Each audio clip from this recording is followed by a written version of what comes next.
Welcome back to FryMinis. I'm Eric, and today in our Fizban's Treasury of Dragons coverage, we are taking a look at the Chromatic Dragonborn. Alright, so Chromatic Dragonborn, that means red, white, black, green, and blue Dragonborn type. Traditionally, Chromatic Dragons are the evil kind of dragons, but as a Dragonborn, you are not tied to those alignment rules. And just like the other recent new additions to the race options for D&D 5e, for your stats, you can take +2 to one stat and +1 to another, or +1 to 3 different stats in, common and one other language. Dragonborn with Chromatic Ancestry claim the raw elemental power of chromatic dragons.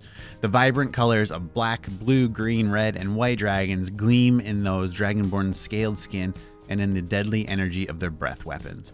Theirs is the raw elemental fury of the volcano, of biting arctic winds, and of raging lightning storms, as well as the subtle whisper of swamp and forest, toxic and corrosive. Alright, so I like that we're leaning more on the elemental nature. Chromatic Dragonborn traits. You have the following racial traits. Creature type, you are a humanoid.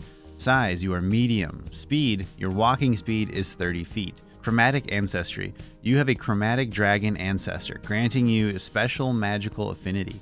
Choose one kind of dragon from the Chromatic Ancestry table. This determines the damage type for your other traits, as shown in the table. The Chromatic Ancestry table has dragon type and damage type. Black does acid, blue lightning, green poison, red fire, and white cold.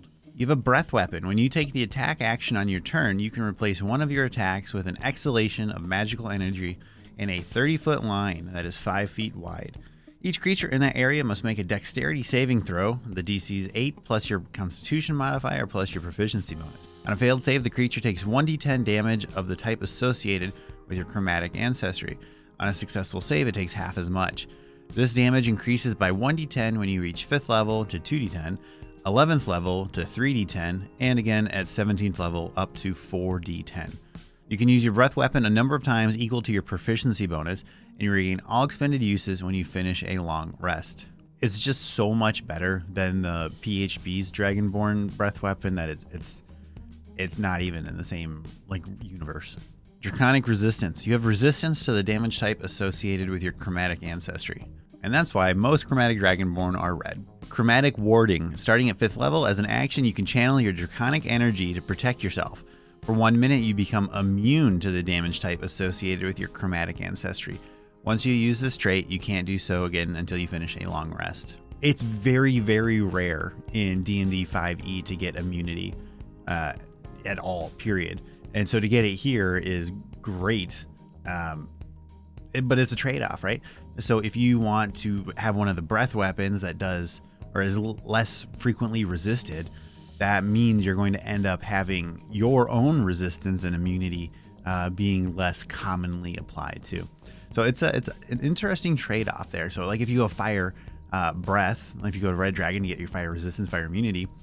Most creatures that have resistances, I think, are resistant to fire. So the most common anyway.